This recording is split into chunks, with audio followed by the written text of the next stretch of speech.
Pemirsa, ruas jalan Pasar Tanah Abang, Jakarta Pusat kini kembali dipadati para pedagang kaki lima. Aktivitas jual beli di pinggir jalan pun kembali ramai dan berdampak terhadap arus lalu lintas di sekitarnya. Meski sempat dilakukan penertiban oleh Pemprov DKI Jakarta, para pedagang masih saja kembali untuk berjualan. Lalu mengapa hal ini masih terjadi? Berikut kita simak selengkapnya liputan Taris Hirziman dan juru kamera Dede Rianto. Pada tahun 1735, Pasar Tanah Abang ini dibangun dan kini sudah menjadi sentra tekstil terbesar se-Asia Tenggara. Beberapa upaya peremajaan sudah dilakukan pada era modern kini, mulai dari pembangunan dan juga penataan para pedagangnya. Tercatat setidaknya ada lebih dari 30.000 pedagang tradisional ini berjualan di sentra tekstil Indonesia ini. Dan angka ini belum termasuk para pembeli yang datang dari berbagai daerah. Kembali melubernya pedagang Tanah Abang memenuhi trotoar, selain menyebabkan suasana semrawut, kemacetan di sekitar pasar menjadi semakin parah. Pada tahun 2013, Pemprov DKI Jakarta berhasil menertibkan para pedagang kaki lima dari ruas jalan di sekitar Pasar Tanah Abang dan memindahkannya ke Blok G. Selain persaingan harga, beberapa pembeli mengaku mudah melakukan tawar-menawar harga pakaian. Kenapa belanja ke Tanah Abang? Karena lebih murah dan banyak pilihan. Ya. Tapi kenapa sih pedagangnya dimilih yang kaki lima begini, Bu? Lebih murah juga. Tawarannya gampang. Bisa ditawar. Sejumlah pedagang yang kami temui mengaku berjualan pakaian di trotoar saat ini hanya bersifat sementara karena memasuki musim jelang bulan Ramadan. Si Bang milih jualan di sini Bang dibanding di sana Bang? Di apa tempat yang udah disediakan gitu kayak di dalam gitu Bang? Ya lebih enak di sini kan saya orang sini. Ya lebih enak sini. Yang penting kita teratur aja. Nggak apa yang diikutin sama Satpol PP ya kita ikutin aja. Yang penting sama-sama enak. Sudah berapa lama jualan di Tanah Abang? 3 minggu. 3 minggu ya? Iya. Kenapa Bu jualan di sini Bu? Mau lebaran aja, mau puasa. Iya. PLT Gubernur DKI Jakarta Jarod Saiful Hidayat menegaskan akan terus menjaga ketertiban kawasan ini meski gubernurnya sudah berganti. Saya minta kemarin saya telepon, dua kita waktu rapid juga saya sampaikan, ya. Tadi saya ingetin jaga. Sebab kalau dibiarkan terus-menerus menjelang masuk bulan puasa semakin ruwet, ya. Maka kita harus tegas, ya. Kemudian jangan mereka berpikir, ya, gubernurnya sudah ganti belum? Gubernurnya ya. Kini yang menjadi pertanyaan, akankah penertiban Pasar Tanah Abang nantinya bersifat permanen ataukah hanya sekedar tertib untuk sementara? Dari Jakarta, Taris Hirziman, Dede Rianto, Metro TV.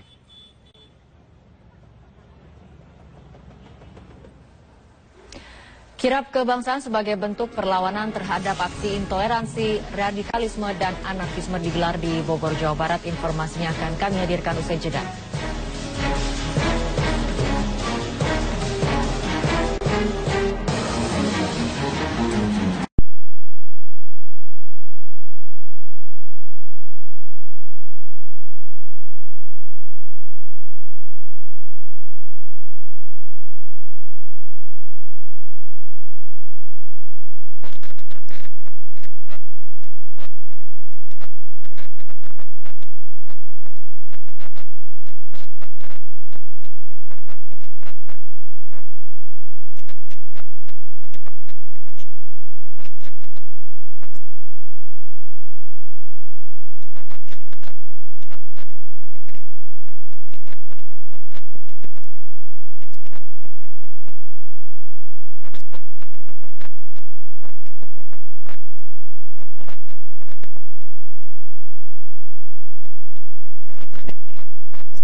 Ketua Pepabri, Letjen TNI Purnawirawan Kiki Syahnagri. Ya, selamat malam Pak Kiki. Selamat malam, saya koreksi sedikit, saya Ketua Umum PPAD, Persatuan Purnawirawan Angkatan Darat. Baik. Pak Kiki, langsung kita ke pokok pertanyaan. Mengapa kemudian Anda dan juga sejumlah purnawirawan hari ini mendatangi Menko Polhukam dan juga menyatakan sikap mendukung pembubaran HTI? Kami ini kan walaupun sudah purnawirawan, tapi sebagai bayangkari negara itu kan tidak pernah berhenti. Nah, kami insan-insan Sabta Marga, insan-insan Tribrata yang sangat concern dengan keutuhan bangsa dan negara. Nah, ketika merasa keutuhan itu terancam, maka kami harus turun menyatakan sesuatu begitu, dan ini kami sampaikan kepada Menko Polhukam tadi, begitu. Oke. Apa saja yang dibicarakan tadi Pak Kiki dengan Menko Polhukam?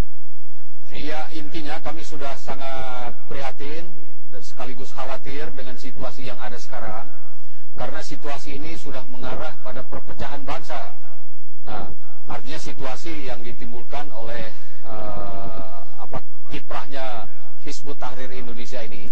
Nah, untuk itu kami sangat mendukung apa yang dilakukan oleh pemerintah dalam hal ini membubarkan HTI, Hizbut Tahrir Indonesia, dan diharapkan juga hal yang sama itu juga diberlakukan terhadap organisasi-organisasi lain yang juga sama-sama bertentangan dengan Pancasila, begitu. Ya, jadi Hizbut Tahrir bukan satu-satunya ormas yang mengancam begitu saat ini, Pak Kiki? Saat ini itu adalah Hizbut Tahrir yang mengancam, tapi yang bertentangan bukan satu-satunya dia. Oke, seberapa besar sebenarnya potensi ancaman yang ditimbulkan dengan keberadaan HTI ini? Saya kira sekarang pengaruhnya sudah masuk ke banyak kalangan, anak-anak muda,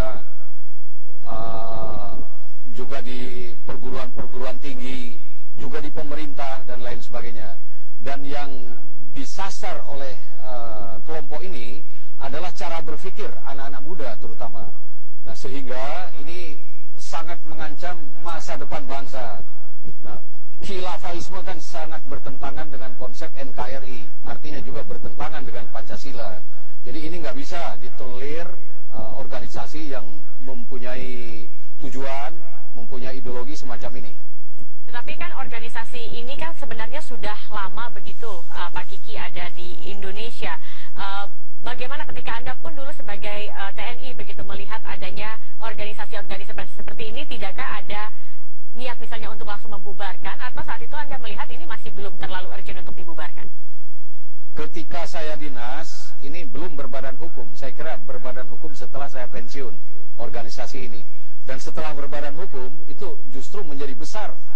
Dan memang bukan diberi badan hukum bukan oleh pemerintahan sekarang gitu kan.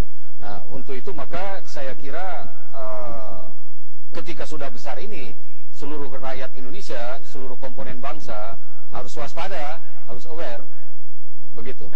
Baik, Pak Kiki, tahan di situ dulu. Pak Kiki, akan kita lanjutkan perbincangan ini sesaat lagi. Pemirsa, tetaplah bersama kami di Prime Time News. Dan Purnawirawan Kiki Syahnagri. Pak Kiki, kita lanjutkan Pak Kiki. Sekarang yang menjadi pertanyaan besar adalah kemudian seperti apa proses selanjutnya yang akan diupayakan oleh pemerintah. Kita mengetahui ada undang-undang ormas yang kemudian di situ juga disebutkan sebenarnya ada tahapan-tahapan yang harus dilalui sebelum ormas itu bisa dibubarkan. Nah, pemerintah berulang kali mengatakan sudah memiliki cukup bukti dan lain sebagainya, dan sekarang sedang dalam proses mengumpulkan bukti-bukti tersebut. Apakah ini yang kemudian juga dibicarakan pada saat pertemuan dengan Menko Polhukam tadi? Kurang lebih langkah selanjutnya apa yang akan dilakukan?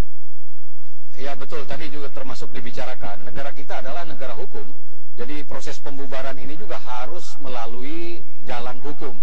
Dan itu saya kira yang sedang ditempuh oleh pemerintah saat ini. Akan tetapi kami menyarankan kepada pemerintah tidak cukup dengan jalan itu saja.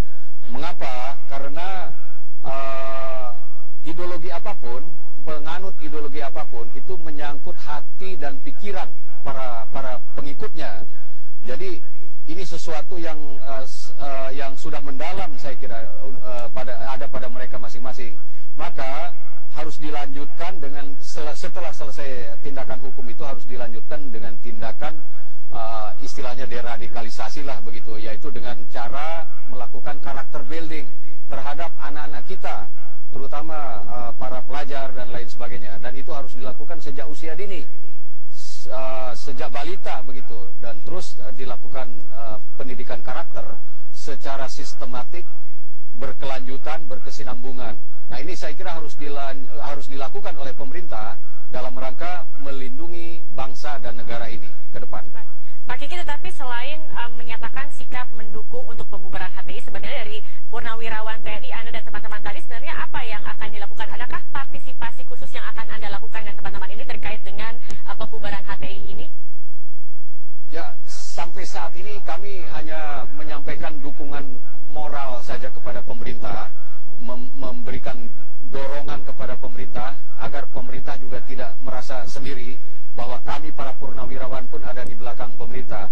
Saat ini hanya sampai di situ. Ke depan saya kira kalau misalnya